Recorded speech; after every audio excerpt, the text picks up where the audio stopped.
Good morning, everybody, and welcome back to the Stone House. Exciting day! Last night, Sarah and I came up here and we more or less experimented, and we were able to make this one piece. This is window and door casing, and I should be more specific even. This is one piece for the window and door casings. We're gonna be doing a two-piece molding around all doors and most windows. Quite a bit of thought went into the molding profile. Mostly what it came down to when choosing molding is we went with what Sarah wanted. And Sarah came to the conclusion on what she wanted. She actually legitly sat down and read two 300-page books on molding old houses, like houses for the Federalist style and colonial style, kind of where our house is. And then she looked at a whole bunch of profiles and pictures and Pinterest and YouTube. And then she came down to what she liked.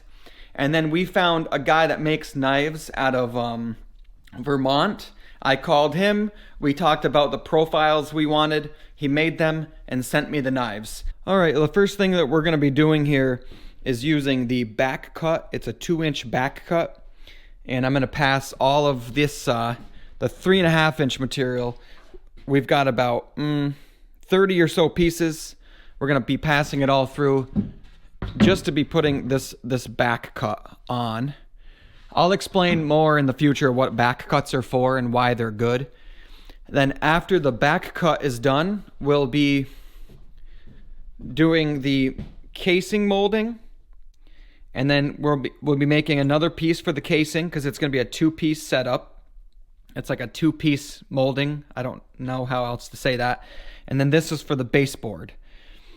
But yeah, so we don't need to talk about it anymore. We'll just get to work.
I'm done with the back cut on the 3.5-inch molding. So I think what I'm going to do is I'm going to do some research on where a back cut should go for my 7-inch board. And then I'm going to get that set up.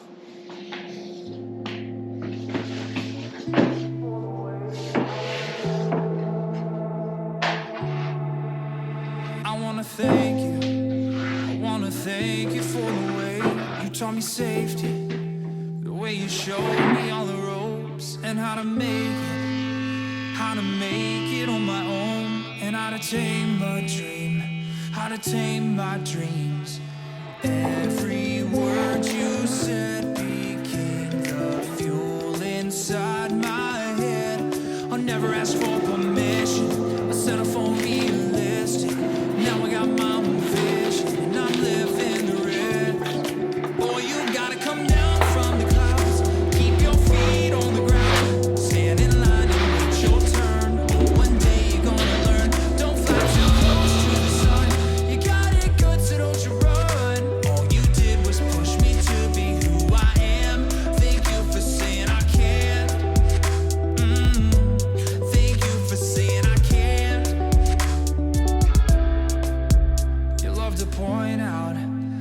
every time I've struck out, but I keep showing up, and now there is no doubt that I belong here. I made my way from Tennessee, thinking why not me? As you saw, after a little bit of trial and error, I have decided to take the 7-inch baseboard. I'm going to pass it through the machine one way, then kind of flip it and pass it through the same way. Ends up cutting 2 grooves, and then what I'm going to do is I'm going to change the positioning of the blades and cut the center out with another pass. That way, I think it gives me the best possible chances of this baseboard sitting really flat against the wall.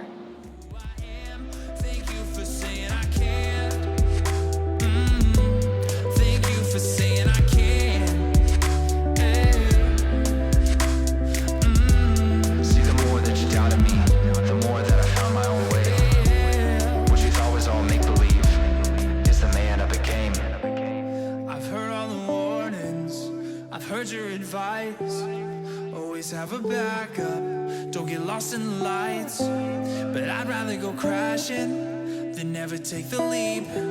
So thank you for doubting, you put the fire in me. Boy, you gotta come down from the clouds, keep your feet on the ground, stand in line and wait your turn. Alright, so I've got all of the baseboard back cut, turned out pretty good. And now, I think what I'd like to do, I'd like to put these blades into the machine, and I'm going to try to make all of the, casing. So this pile should look like this piece when I'm done.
Not bad, right? It doesn't take long once you get the machine set up. The only problem, and I've had it since day one, is the rollers are getting dirty, and even if I clean them, they get dirty again in a matter of seconds. So I'm gonna have to say that has something to do with the fact that I'm using pine, and it's a little sticky. This is super dry, but it's still sticking on the rollers. Lots of new territory right now. Yeah, okay. See you tomorrow. I'm switching out the casing blades. Yeah, you can see what's getting on my rollers right there. Look at that. Stickiness. I probably can get that off with mineral spirits. I don't know which way these blades go. If it's like this side or this side. I don't know. It's obviously one or the other. So I gotta figure that out. Hopefully I can figure it out.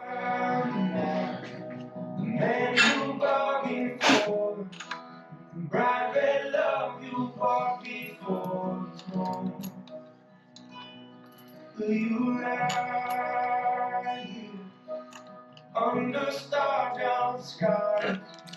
Look me in the eyes when I see hard time. This is the slow part. This is where I'm trying to get this knife set where it needs to be and get the guards where they need to be. You can see the knife right there. Man, it goes down a lot. I think the first thing I'm going to try to do is get these guards, these plates left and right. I don't know. I just don't really know what I'm doing. I think I've said that a couple times. Come on now. Okay, that got in there. And then that. Come on, come on. There we go. We are in trouble, guys. It won't fit on the bed. The baseboard's too wide. I need to do some problem solving off camera. I'm trying not to feel completely defeated with this machine, but I am. I found out how to make the profile that we want for the baseboard. Unfortunately, it can only be a little less than 6 3/4 of an inch.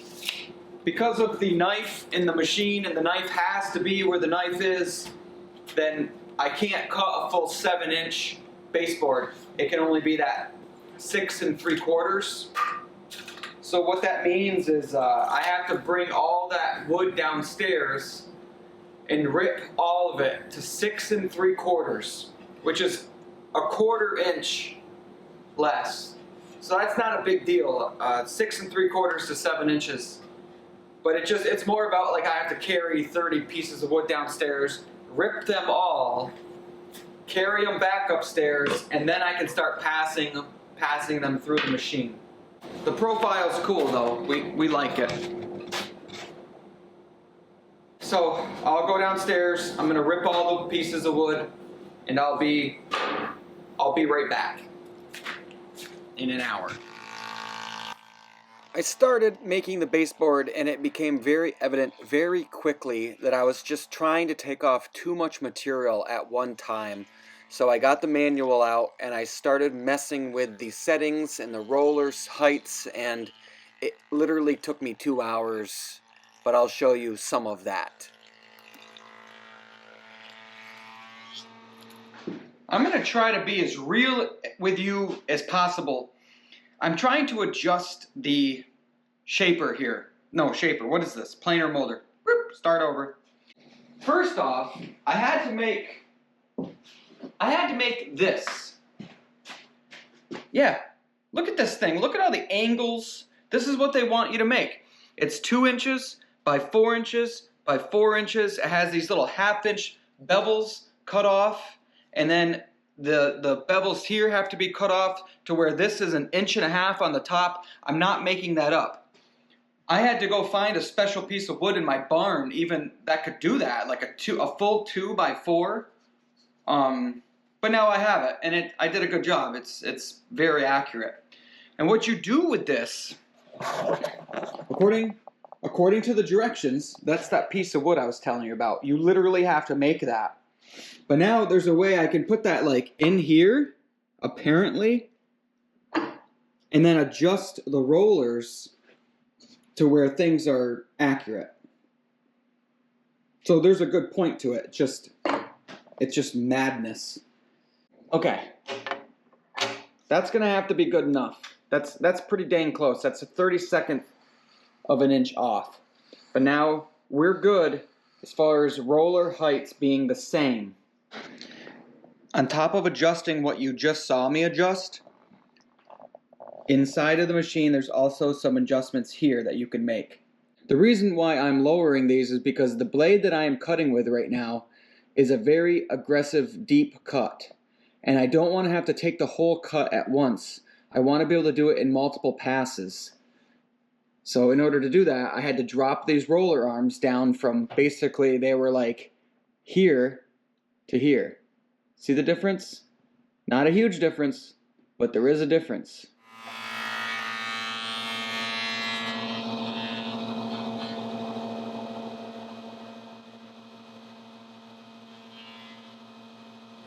I'm a firm believer in the saying, if it doesn't kill you, it makes you stronger.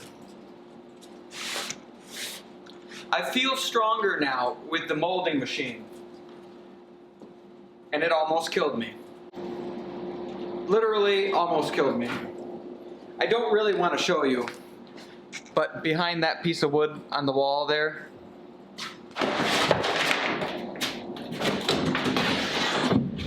you might be able to see a perfect wood size piece of hole.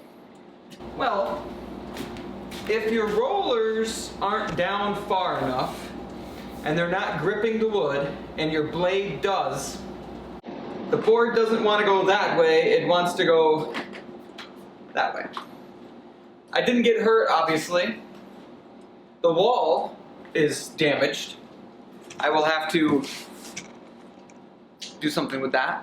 I'm lucky it didn't hit me. I'm really lucky it didn't hit the window. You live and you learn. If it doesn't kill you, it makes you stronger. Not much to show for this weekend. I'm feeling pretty defeated. But anyways, that's it. See you later.